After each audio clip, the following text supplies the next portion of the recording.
Book of True Life, Teachings of the Divine Master, Volume 12, Spiritual Teaching 358, Love Each Other. 1. Blessed are you all, not only in this place, but in all places where you gather to be with your Father, listening to my word as one Spirit. 2. Very short is the time remaining for you to receive my teaching from my spokesman, so that you may learn the way to prepare yourselves and to be able to listen to me later in the spiritual silence. And in truth I tell you that I will never leave you, that I will always be as close to you as I am right now. 3. I am omnipresent. I am in the entire universe and in each of my children, but not all of you feel my closeness, the presence of your God. 4. I have my sanctuary in your heart. I have given you the key so that you can open it, but this must be born of your own will. That is the duty that corresponds to you. 5. I have given you a spirit that is part of myself and a material envelope to live on earth. And in truth I tell you, yes, you know how to overcome the trials that correspond to you in this life. You will achieve spiritual liberation. 6. In the first era, I sent enlightened spirits to incarnate on this planet and speak as prophets to humanity. In the second era, my divine word incarnated by my great mercy so that you would better understand your God. I came in the Messiah to speak to you of love, and now, in the third era, once again, I come in spirit to give you my teaching. 7. A long time has had to pass for humanity to reach spiritual maturity. You have always fallen into both extremes. One has been the materialism, by which you try to achieve greater worldly joys, and this is really harmful to the spirit of the fulfillment of its mission. But you should also avoid the other extreme, the mortification of the matter, the complete negation of everything that belongs to this life, because I sent you to this earth to live as men, as humans, and I have indicated the right path for you to live by giving to Caesar what belongs to Caesar, and to God what corresponds to God. 8. I have created this world for you, with all its beauty and all its perfection. I have given you the human body, through which you must develop all the gifts that I have given you to reach perfection. 9. I do not want you to deprive yourselves of all the goods that this world offers you, but you should not give preference to matter over spirit, because the body is temporary and the spirit belongs to eternity. 10. Fight to achieve spiritual perfection. I have shown you the way to reach that goal. To you I have entrusted prayer as the strongest weapon, more than any material weapon, to defend you from the snares in the path.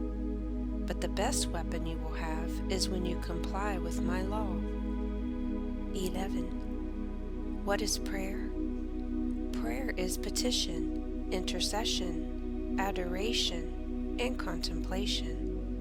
All of its parts are necessary, and one springs from the other, because in truth I tell you that the request consists in that the man asks me to grant his wishes, satisfy his desires, what he believes is most important and healthy in his life. And in truth I tell you, my children, I listen to the requests, and I give each one what they need most, whenever it is for its good. But be careful not to ask for what is in opposition for the salvation of your spirit, because those who only ask for material gifts, material enjoyments, temporal power, they are asking to chain their spirit. 12. Material joys only bring suffering, not only in this world, but even after the transition to the spiritual world, because the influence of these material desires can reach there, and by not being able to get rid of them, continues to be tormented by those desires and wishes to return 1,000 times to earth to reincarnate and continue living materially. Therefore, my children, ask only what you really need for the good of your spirit. 13. The second form of prayer, intercession, springs from love of neighbor, from the love that I taught you as a teacher when I came to this world. Intercede for your near and distant brothers, those who in the nations are suffering the consequences of war. They are suffering the tyranny of the temporary governments of this world. 14. Prepare, O my children, plead for your brothers, but also in this intercession, you must know how to ask, because what matters is the Spirit. If you have a brother, your parents, or your children sick, pray for them, but do not insist that they stay in this life if this is not what the Spirit needs. Ask better that your spirit be free, that it be purified in its sufferings, that pain propitiates spiritual elevation. For this reason, I have taught you since the second era to say, Father, your will be done, because its Father knows better than any of his children what the Spirit needs. 15. The third form of prayer, the worship of the Divine Spirit, means the veneration of all that is perfect, because through this form of prayer, you can unite with perfection, with the love that embraces everything in the universe. In adoration, you can find the perfect state that each one of you should reach, and therefore it will lead you to contemplation, which, together with prayer, will lead you to unification with the Divine Spirit, to the source of eternal life, to the source that gives you strength day after day to reach the kingdom of the Father. 16. This is how you should pray, beginning with the petition until reaching the contemplation. This is what will give you strength. 17. When you are well prepared, you will fight not only for yourself, but also to help your brothers to travel on this road, because you cannot achieve salvation for yourself alone, but you must fight to achieve the salvation of humanity. 18. Men exclaim, if there is a God of mercy and love, why then do they have to suffer? Good for bad, the upright for sinners. Truly I tell you, my children, every man comes to this world not only to achieve the salvation of himself, is not an isolated individual, but part of a whole. 19. Doesn't a healthy and perfect organ in a human body suffer when the other organs are sick? This is a material comparison, so that you understand the relationship that each of the men has with the rest. The good must suffer for the bad, but the good are not completely innocent if they are not fighting for the spiritual advancement of their brothers. But as individuals, each has their own responsibility, and being part of my spirit, and similar to him, he possesses the will and intelligence to help everyone progress. 20. From the first era, I have spoken to you through my prophets to guide you, but not to force you to fulfill my law. But time has passed and the human spirit has evolved, has reached maturity, and can understand your mission as a spirit. Humanity, so close to the abyss, to perdition, he needs your spiritual help. 21. That fight, the last fight, the most terrible and the most tremendous, is between darkness and light. All the spirits in darkness coming together, and all the spirits of light have to face that power. 22. You who have listened to me, who carry the light of the Holy Spirit, wake up. Don't waste your time in material pleasures and temporary ambitions. Fight for humanity. Fight for the kingdom of the Father to this world. It is the mission that I give from the most humble to the most prepared. The spirit world is with you, and above all, the Father, full of love, full of mercy. With infinite pain, I see the suffering that the same men are causing each other. 23. That is the fight of light against darkness, and each one of you has to fight to victory. Pray, my children, with all sincerity. Follow the path that I have indicated to you when speaking of prayer this dawn. This is your mission. Thus you will achieve spirituality for yourself and salvation for those for whom you are praying. 24. The time is very near when you will hear my voice for the last time through human instruments. But once I tell you more, you will have nothing to fear after 1950 if you unify with love. 25. Do not think that I only come to look for the pure in heart. No, I come looking for the lost, the stain, those who need my charity the most. Do not think that I have preferences, nor for those who live in the luxury, or by those who live in poverty. I look for the spirit in need of light, the sick, the sad, the hungry, and I find those needs the same in the rich as in the poor. 26. I come to everyone to bring you a message of light, comfort, and hope through a doctrine full of loving justice. Truly I tell you, whoever comes to drink from this source will never be disappointed. Anyone who looks for something for their own good will find it. How much I offer you is true. How much I promise you is sure. In my word there is no lie, of which the world is full of at this time. 27. I grant you reason that you have become skeptical on earth, because much has been offered by your brothers, and nothing they have fulfilled.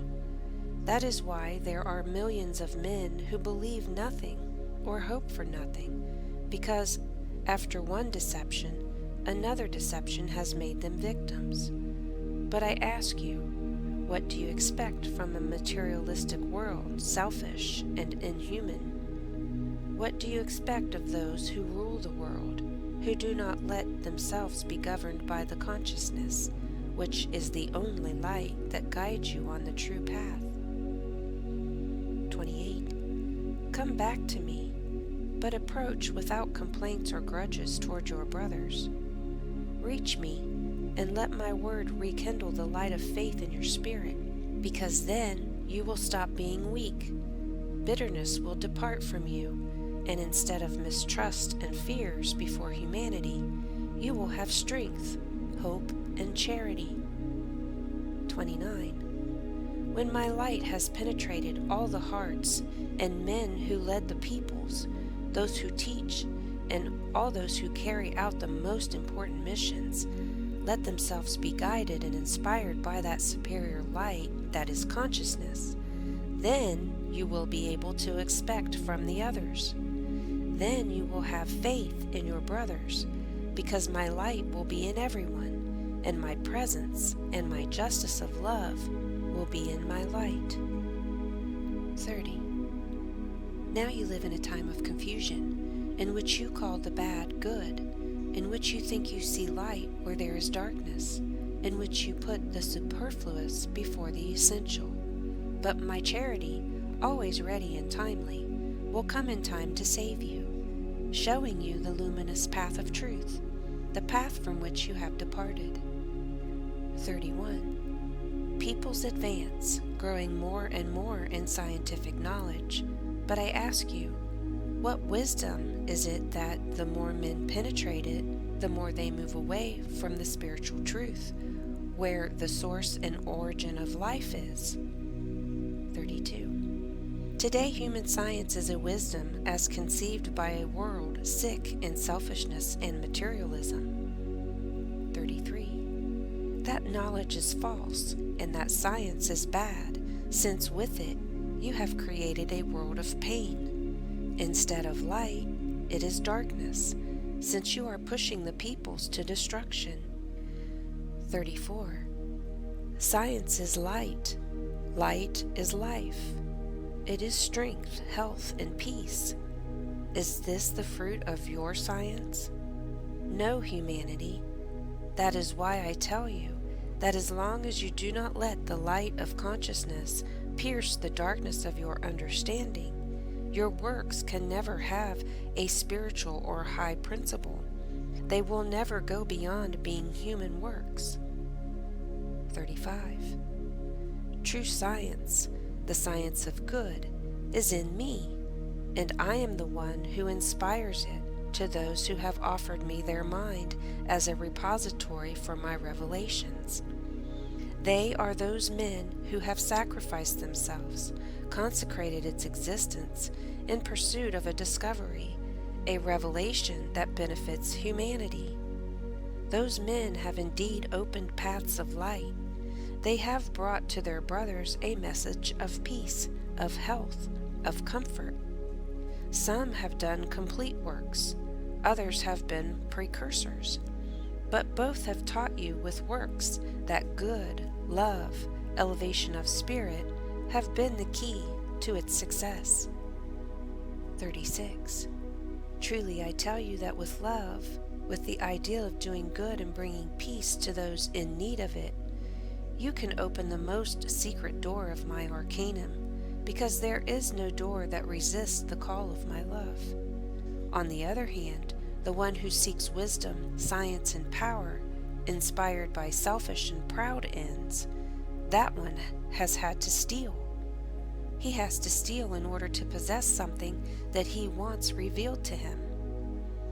37. You will be able to deduce from all of this that if your science is aimed at the well-being and elevation of humanity, the doors of the arcanum will always be open, revealing to men the infinite mysteries of life. 38. How little have you achieved for your good, and instead, how much you have stolen to hurt yourself. 39. Blessed people of Israel, rise up in prayer so that you feel my presence. Blessed are those who through the prayer feels the influence of my divine spirit, because they will not feel orphans when my word has ceased to manifest through the spokespersons. 40. Blessed are those who practice prayer with love, with clarity, and rise up to approach me. I judge not whether your prayers are high or imperfect. I answer every request, because I am a teacher, and I come to teach you to pray. I am perfect, and I come to correct you, so that you do not make any imperfections. 41. Beloved people, how many times have I contemplated men on earth carrying out a perfect work within man, and has been pleasing to me, but you still do not present me with perfect works within the spiritual, because then you will achieve spiritual perfection when you have shed all materiality. So people, your spirit will contemplate a higher life. He will see my face and hear my sweet voice, will truly understand my law, and will know who he is and who he has been and who he will be in eternal life. 42. At this time, people of Israel, in that envelope in which I have sent you to reincarnate, you resembled a child. But not to fear, dream of perfection, seek it and pursue it, because your destiny is to prepare a path to humanity, a path of peace, of virtue, of teachings and revelations. 43. Your mission, chosen people, is to open a gap to the human spirit so that he find his Creator in his own being. 44. In the 3 eras, you have found the path that leads to perfection because your consciousness is like a luminous beacon. Inside, he has the torch lit. But you have been fragile, and you have not been able to perceive the spiritual greatness. Vanity and pride have overcome your spirit, and you have made use of your gifts to form kingdoms in this world, kingdoms that do not belong to you, and you have been lords. You have had wealth and servants. You have given yourselves titles, and have magnified before others.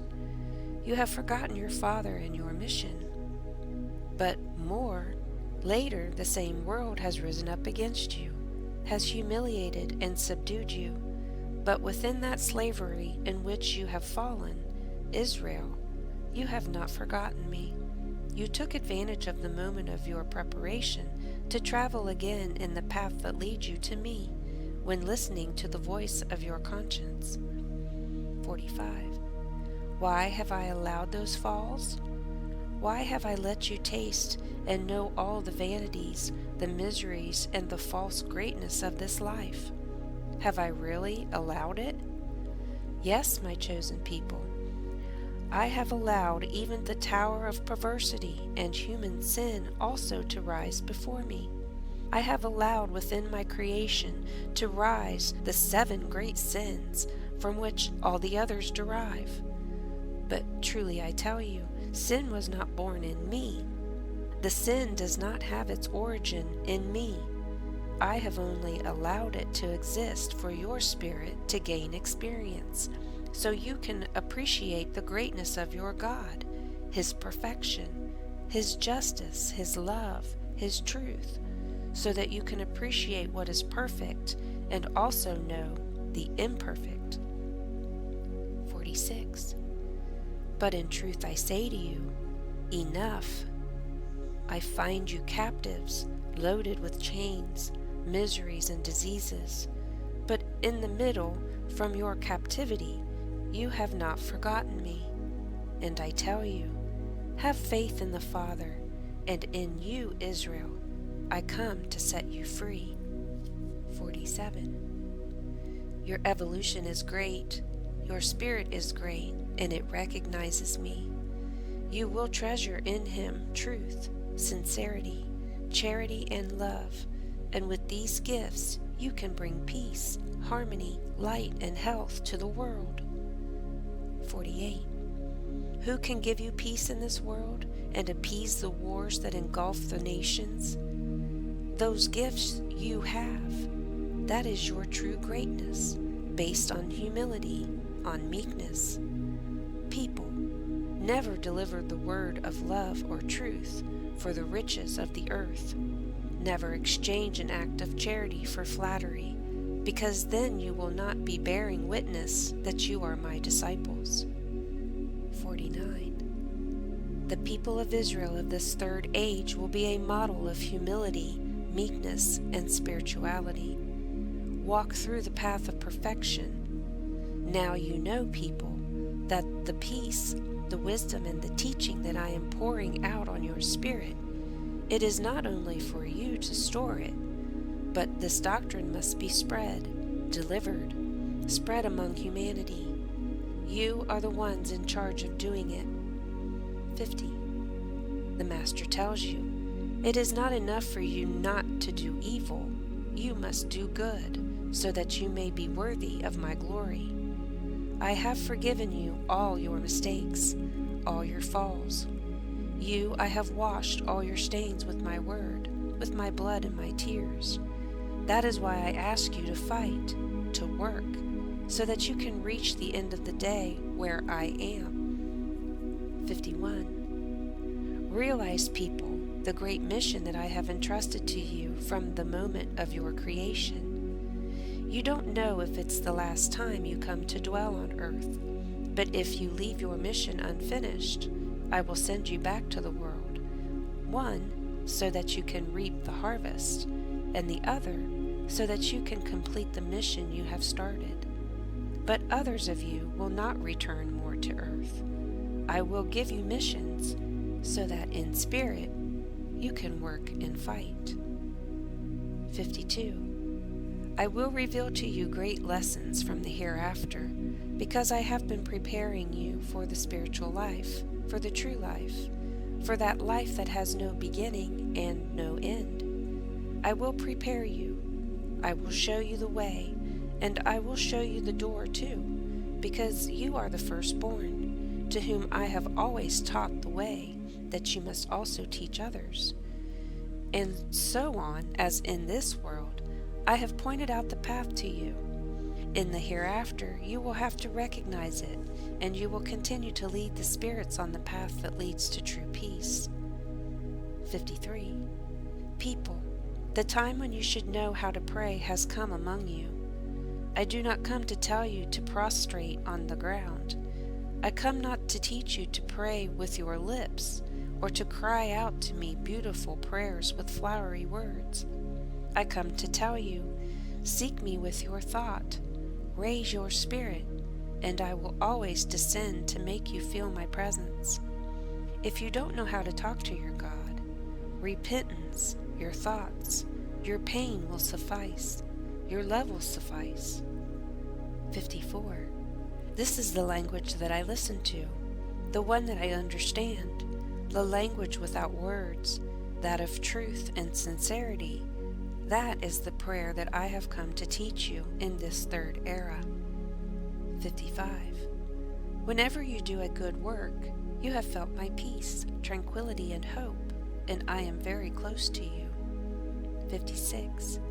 Fire is in my word, and with that fire I have been exterminating bad grass. 57. Love one another. Do not mock the false god that your brother adores. You do not deny the doctrine of your brother, however erroneous it may be. If you want them to respect you and follow you, first you have to respect. Do not be afraid of anybody, because I have given you the truth and the gift of the word.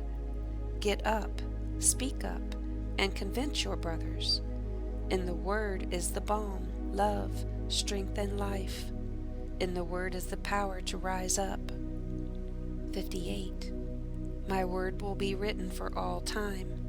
With it, you will form the book of the third era, the Third Testament, the last message of the Father, because in the three eras, God has had his golden pen to leave his wisdom to humanity. 59. Moses was the first golden quill, which the Father used to engrave with indelible letters in a book the facts of the first era. Moses was Jehovah's golden pen. 60.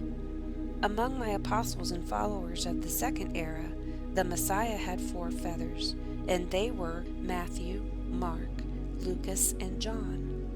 These were the golden feathers of the Divine Master. But when the time came for the First Testament with the second, with ties of love, recognition, and spiritual advancement, they formed a single book. 61. Now in the third era, in which you have my word again, I have also named the feathers, that it is written, when the time is come, you will form a single book, and this book, that of the third era, will also remain, when the time is propitious, united to the book of the first and second eras, and then with the revelations, prophecies, and words of the 3 eras, will form the great book of life, for the recreation of all spirits. Then you will recognize that from the first word to the last, they have fulfilled in truth and in spirit, that all the prophecies were the anticipated history that the Father revealed to humanity, because only God can write the events that are going to be. 62. When the prophets have spoken, it has not been them, but God has done it through them. 63. I have left sufficient preparation in my new chosen ones, as Moses and the 4 disciples had of the second era, so that my word is recorded with all clarity and truth, because it is for the generations of tomorrow. And if someone wants to add or delete from that book, I will demand it. 64. Now, my very beloved children, who gives importance to the book that you are forming? Nobody, really. Moreover, the moment will come when humanity, full of anxiety, curiosity, asks you for your book, and it will be then that he will unveil, scrutinize my word, and argue about it. Factions will rise in this fight of ideas, men of science, theologians, and philosophers. To the nations, the testimony of your word and of the book of wisdom, everyone will talk about my doctrine. That will be the beginning of the new battle, of the war of words, of thoughts, ideas, and at the end, when all have recognized in truth and spirit that the great book of life has been written by the Father, they will embrace with brotherhood, and they will love each other, as is my will. 65. Why was the word of Jehovah not enough in the first era to unify the world, nor did the doctrine of the Messiah in the second? Why in this time has it not been enough that since 1866 I find myself giving my word, so that the nations love each other and live in peace? 66.